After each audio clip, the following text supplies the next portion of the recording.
agua es lo más principal. Desde aquí resulta bien lejos ir a Chile. Y hay veces en el pozo, hay veces se llevan de ahí abajo, creo que se llevan agua y hay veces llegamos, no hay ni agua, vacío, hasta que es el pozo de ahí también agua. ¿Y de dónde vas a traer? No se puede. Agua siempre es para todo. Agua es, la agua es vida, como dice.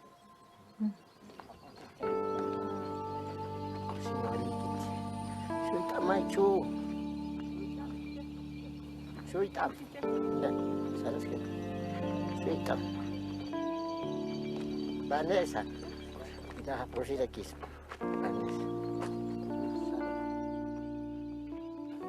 Pues una muerte, no podíamos cómo salvar, ya no. Porque dice que ya está contaminado y no se puede.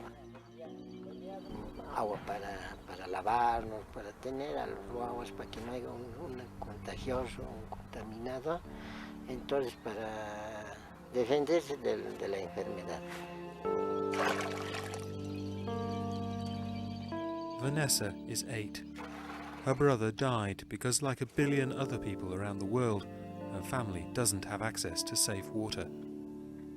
Every day, her parents have to walk a mile down the cliffs of El Alto to collect water from an unreliable well. Yet they can hear the sound of rushing water from their backyard. They live just a few hundred meters from their city's main water treatment plant and can see millions of gallons just beyond the barbed wire fence.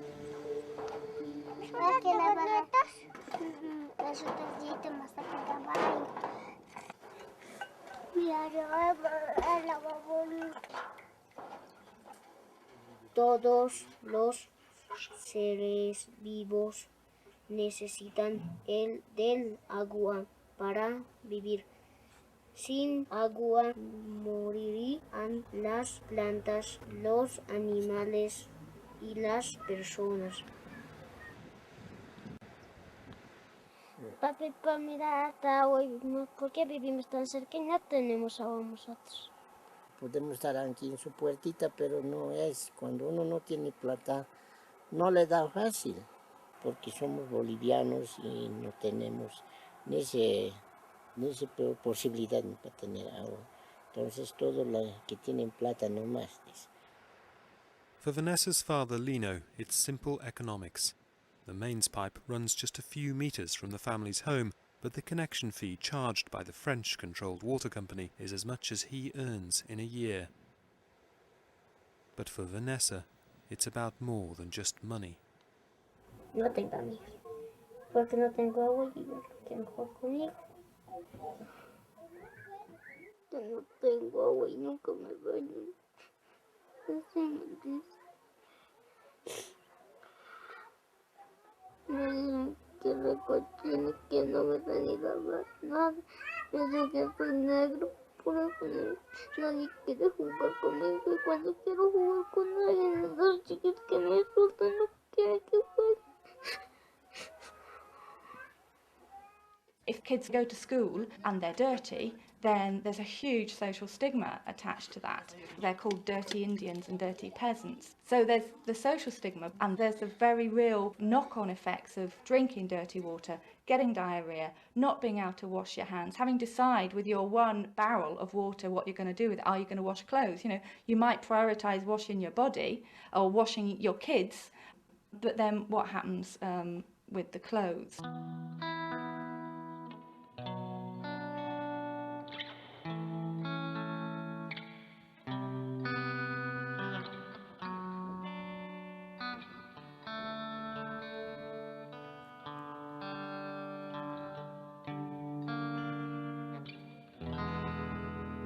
Y ahí de allá arriba la nieve está bien, agua, ¿es agua?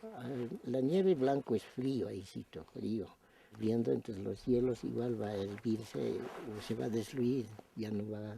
Ya es montaña y mina.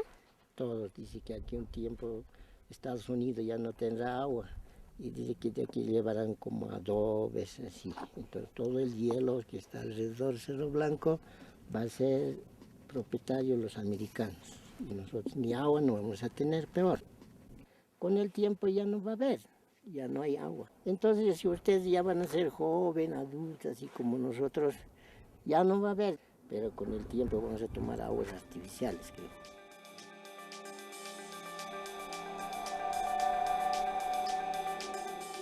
For Lino, the future seems bleak, but he's right. Climate change will mean less water for everyone. Lino may be facing it now, but soon it will reach all of us.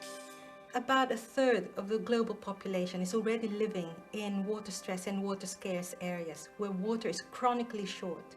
Within our lifetime, within 45 years, that is projected to increase to about half the world's population.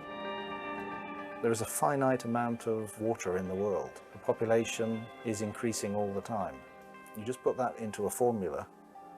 It doesn't take very much to understand that the amount of water per head is going down. We will see the price of fresh water growing constantly, and I foresee within the next 20-25 years that the price of a gallon of fresh water will be higher than the price is today for a gallon of gas. There should be no crisis on a planet of water, but we are in a serious water crisis, and the water crisis has been created only in the last 2 or 3 decades. There's a comet coming to Earth. It's called the freshwater crisis. And those of us who live in water-rich parts of the world have been able to just not see it. And that's really important that everybody understand. There's no way it's not going to affect everybody eventually. The rich world's response to the impending global water shortage has been to promote the idea of water as a commodity, something that can be bought and sold on the open market. The belief is that market forces will lead to greater efficiency. So should the control of water be concentrated in the hands of powerful multinationals, or should it be a basic human right? In 2000, the United Nations committed to halving the number of people in the world without water by 2015. But many believe that allowing big business to extract and sell water will only make life harder for people like Lino and Vanessa. As less and less water is available, you have yet another problem being added, and that is the problem of privatization. There are companies now saying, why don't we bottle it, mine it, divert it, sell it, commodify it? That greed of privatization, I believe, will be much worse than climate change and everything else that has left us with the water crisis. In India, the battle lines are being drawn between local farmers and the world's biggest brand over who gets to use the water beneath the desert sands of Rajasthan.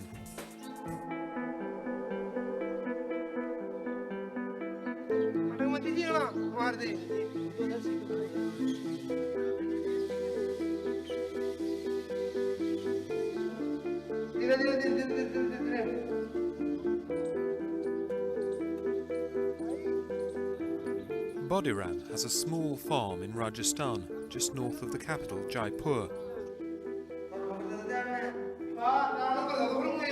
His family and his farm have always relied on just one source of water, their well. But since Coca-Cola built a factory nearby and started pumping water from beneath the desert sands to make soft drinks, that well has run dry every year. बिना पानी मैं मारू परिवार बच्चे वो नहीं जी पाएंगे मर जाएंगे एक दिन में या पूरा दिन के मायने 4-5 फुट बढ़ती या साल की 10 फुटे 12 फुटे 15 फुटे हर साल. So far, the well is 180 feet deep, but still there is no sign of water. These farmers say the water table started to drop dramatically about 5 years ago, just after Coca-Cola set up a factory here.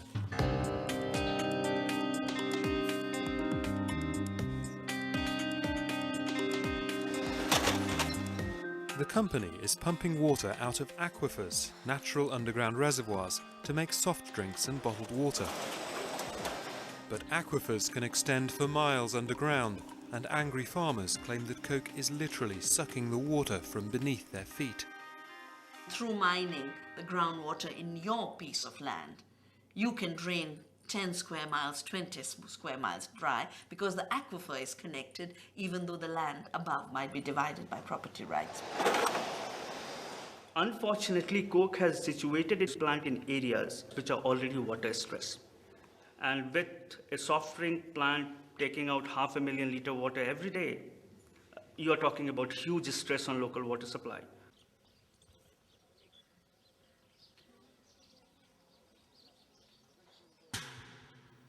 Mahadev is another local farmer barely clinging to the land he inherited from his father. The family used to have a small reservoir to tide them over outside the monsoon, but since 2001 the reservoir has been empty. जो भी हमारे पास 2 कुएं थे उनमें से एक खराब हो गया, एक में से ही अपने पूरे ही परिवार का सारा काम बस वहीं से चलाते हैं और एक ही कुआं सींचते हैं. Mahadev fears that soon he may no longer be able to feed his family. तो हमारे सामने एक पहाड़ और एक काफ़ी परेशानी भारी समस्या आ गई. इस वजह से कि यदि पीने का ही पानी नहीं है तो हमको तो यहाँ से छोड़ना ही पड़ेगा.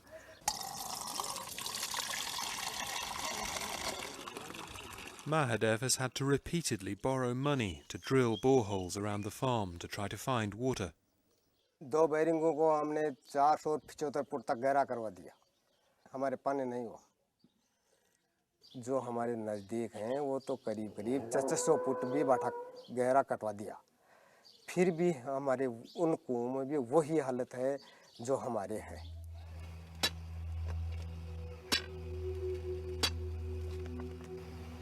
After 8 failed attempts, Mahadev now owes so much money that he has to break rocks at the local quarry to feed his family and repay his debts. क्योंकि हमारे पास और दूसरा धंधा भी नहीं है कि हम कहीं नौकरी वाले हों या और कहीं लग जाएं. जबकि छोटे बच्चे हैं तो उनको भी हमको पढ़ाना पड़ता है और उनको पढ़ाया.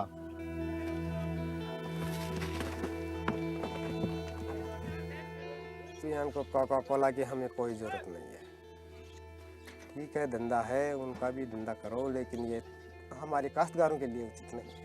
हम जो भी हमारे नज़दीक भाई हैं सब मिलजुल करके और सब यही सोचते हैं और बातचीत भी करते हैं आपस में कि ये अपने पास में ये कोका कोला का पॉइंट है ना, ये गलत हो गया क्योंकि ये अपना पानी सारा का सारा इधर खींच रहा है.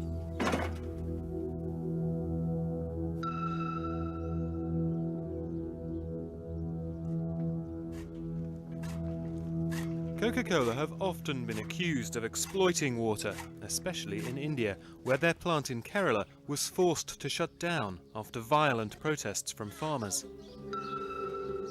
For every litre of soft drink the company makes, it has to extract 3 litres of water. But Coke claims it's highly responsible when it comes to water use. It even has a director of global water resources. Coca-Cola depends on water, and the products we produce contain a significant amount of water, and so it really relates directly to our business as to how we have access to good, clean, quality water over the long term. We are a high-profile user of water. However, agriculture extracts a lot more water than Coca-Cola. Mahadev has only enough water to farm 2 of his 16 fields, and he has to depend entirely on the irregular public power supply to drive his pump. Every day the pipes are moved to prepare for the few precious moments when he hopes the electricity will come on. भी 10 तो trip कर जाती है. रात्रि के time में trip कर गई तो चलो कुआं बंद रह गया, सारी रात ही बंद रह गया और फिर सुबह जा कर के देखते हैं तो ऐसा पता नहीं चलता है कि रात को लाइट ट्रिप कर गई थी. जैसे फैक्ट्रियों के अंदर तो बिजली कोका कोला की हो या किसी की भी हो, बिजली उनके अंदर 24 घंटे डाकती है. खेती करते हैं उनको तो हमने सरकार ने सिर्फ 5-6 घंटे ही बिजली देती है. While Mahadev only uses a tiny amount of water compared to Coke, agriculture in Rajasthan does use far more water than industry. But the water farmers extract goes straight back into the local water cycle, whereas the water Coke puts into bottles is loaded onto trucks and driven up to 200 miles away, leaving the local water cycle forever. Well, there's a major imbalance in what the water's actually being used for. If you look on the one side, you have Coca-Cola wanting to make fizzy drinks for sale on the market to bring back profits to Coca-Cola. And on the other side, you have water as an essential part of a community's entire existence. Coke says that most of the water that doesn't end up bottled and sold is carefully cleaned before being recycled to sprinkle their lawns or discharged into a local stream. The same stream that takes wastewater from all the other local factories. Coke has also built a series of recharge shafts, deep tubes filled with coarse gravel in areas that flood during the monsoon. The idea is that when it does rain, instead of the water just evaporating or running out to sea, these shafts funnel the water down to the aquifer to refill it. Coke also wanted us to meet a local village leader they knew. He had a very clear message. तो गांव वाले Coca Cola के खिलाफ बिल्कुल नहीं है, न यहाँ का एक किसान कोका कोला की, ना जो बाहरी तत्व आते हैं उनके साथ हैं। बाहरी तत्व आते हैं, स्टैंड पे लगाया माइक चालू हो जाते हैं, तो भीड़ तो यूँ ऑटोमेटिक एक मदारी भी बंदर वाला खेल दिखाने आता है, वो बजाय तो भीड़ इकट्ठी हो जाती है, थोड़े बहुत 150 लोग इकट्ठे हो जाते हैं और कुछ नहीं है। किसान एक भी खिलाफ नहीं है Coca Cola. But some farmers at the village market didn't agree. जब कोका कोला आई थी उससे पहले हमारे 20 फीट के ऊपर पानी था, हम कुएं से सिंचाई करते थे और अब वो पानी 165 या 150 फीट के लगभग चला गया। कोका कोला की वजह से आस पड़ोस के 50 किलोमीटर के एरिया, 10 किलोमीटर का इस विशेष एरिया में पानी का जो लेवल है वो 165 फीट के ऊपर चला गया है। बंदी पड़ी है कोई, तो सबसे बड़ी समस्या है इस कोका कोला को हटाने की।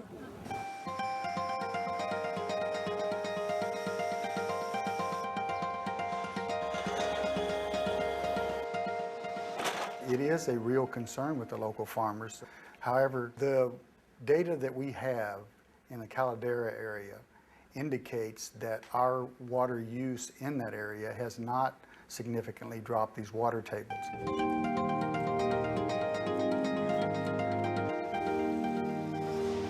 The official government figures don't support Coke's optimism. Since the plant opened in 1999, the groundwater level has gone down dramatically. If Coke is recharging so much water, then where this groundwater is going? The groundwater level should have actually gone up, not gone down. When I look at this graph, it clearly shows that the table depth has dropped over a period of time. And I don't know whether that is due to other factors other than just water use. Coca-Cola later said the reason the groundwater level had dropped was because of several years of poor rainfall. Therefore, why the hell they set up the plant in these areas? I mean to say, they are such water-intensive industry. They should have set up their plant where there is abundant water. What Coca-Cola is mining is precious water that has trickled down over millennia, drop by drop. And within a few years, they're not just going to leave the habitation with no water. They're going to leave the entire ecosystem with no possibility of renewal.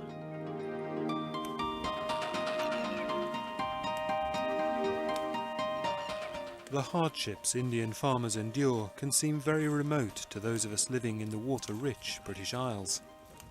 But in fact, we are vitally linked to many of the water-starved countries of the world through the food we choose.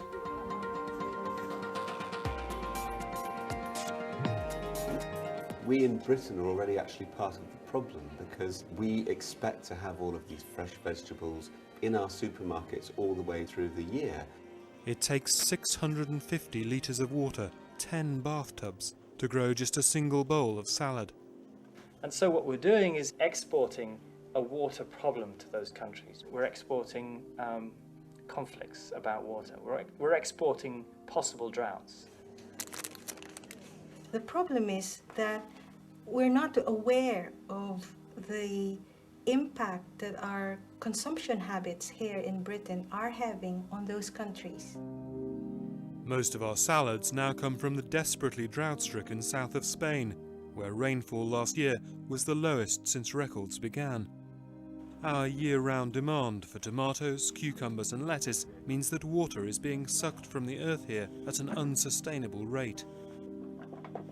The area under plastic sheeting is now so large that it can be seen from space.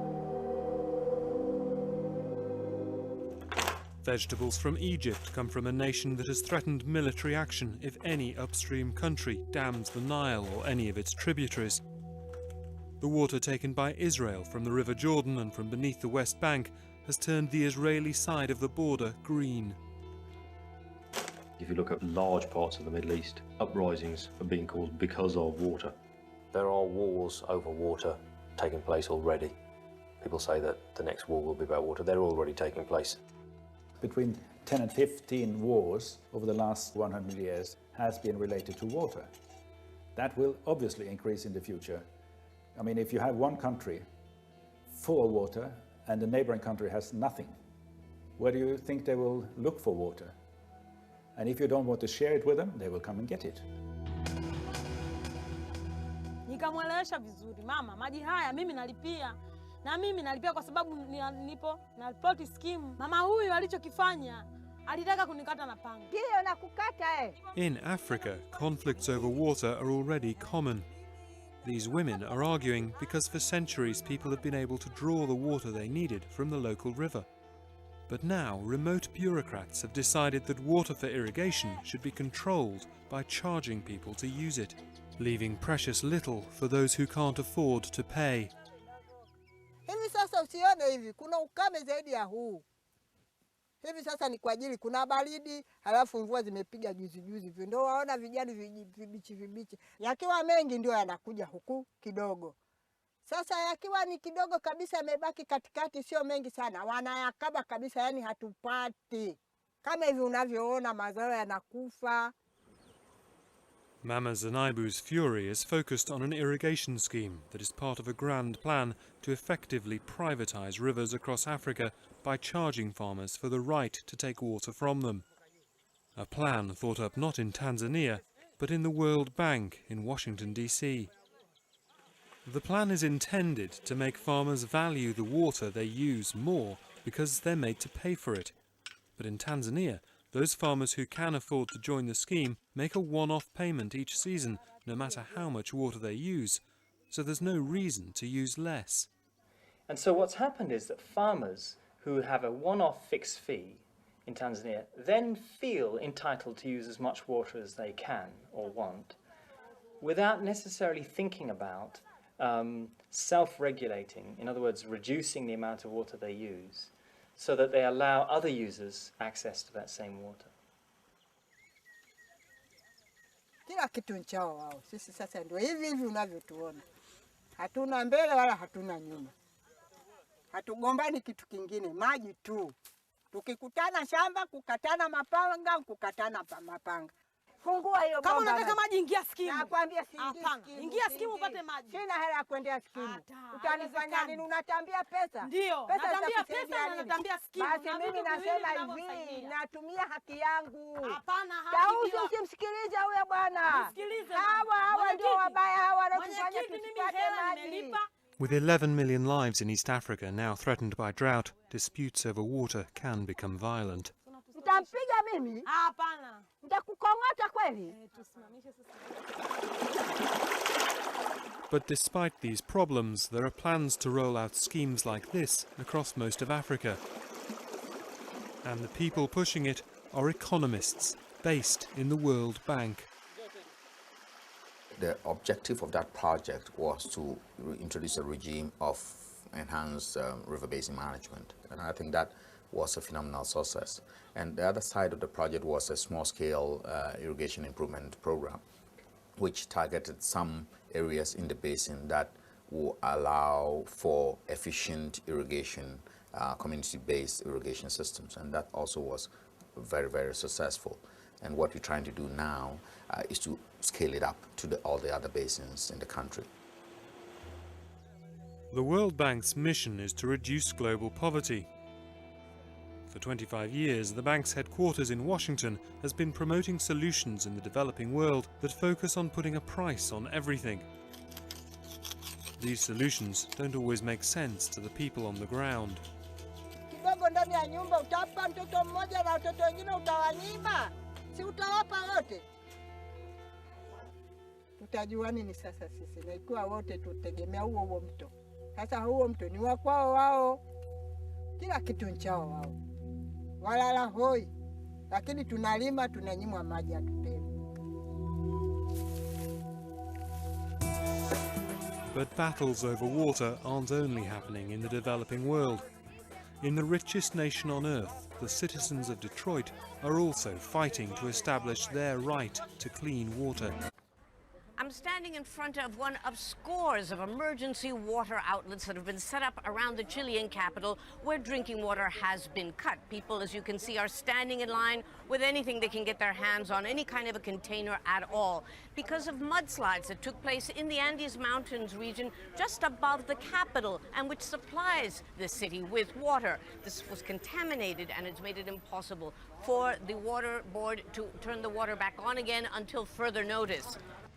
This following freakish summer rains. It's been one thing after another, from the inferno to a heat wave, unprecedented forest fires, and now the deluge. The worst hit area was literally on fire just a week ago. Now some 19 people are missing and feared dead because of the sudden floods in the mountains, where thousands of tourists were camping out on the last weekend of the summer holidays here. No podemos trabajar. We can't go to work. People are respecting the queues for now, but people can start getting restless, you know.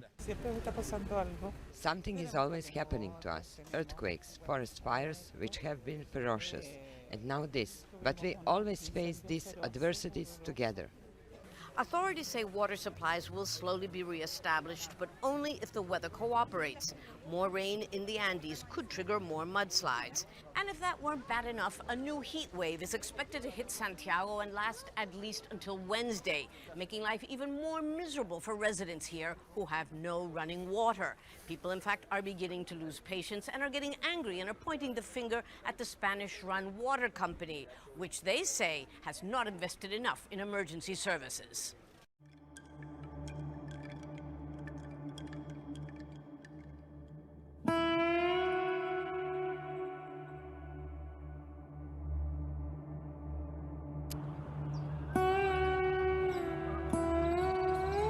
Pero probablemente en primavera o ya entrado el verano puede retomarse el riesgo. Y como hemos dicho, nosotros no podemos hacer llover. Eso está fuera del alcance de nuestras manos.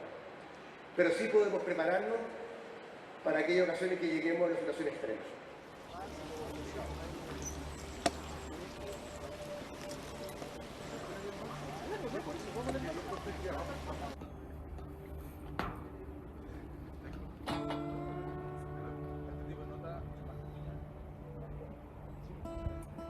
Mira, nosotros tenemos que planificar el agua que vamos a obtener para saber cuánto la capacidad de riego que vamos a tener, producto que hoy en día estamos con un déficit aproximadamente en el parque del 87% de agua respecto a años anteriores. O sea, en años anteriores podríamos decir que, entre comillas, nos sobraba el agua. Hace 10, 15 años atrás el parque tenía suficiente agua para regar todo.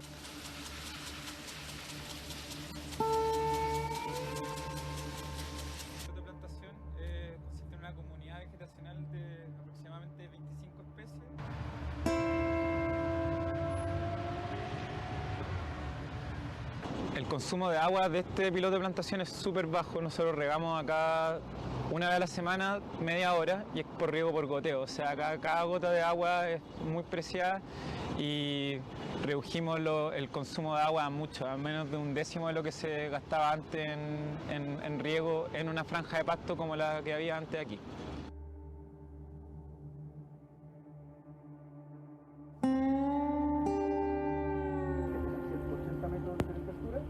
Son 3 kilómetros de distancia, entonces el agua la sacamos al canal del Carmen, que está entero al día, y la le damos. Sí, esa es la pregunta.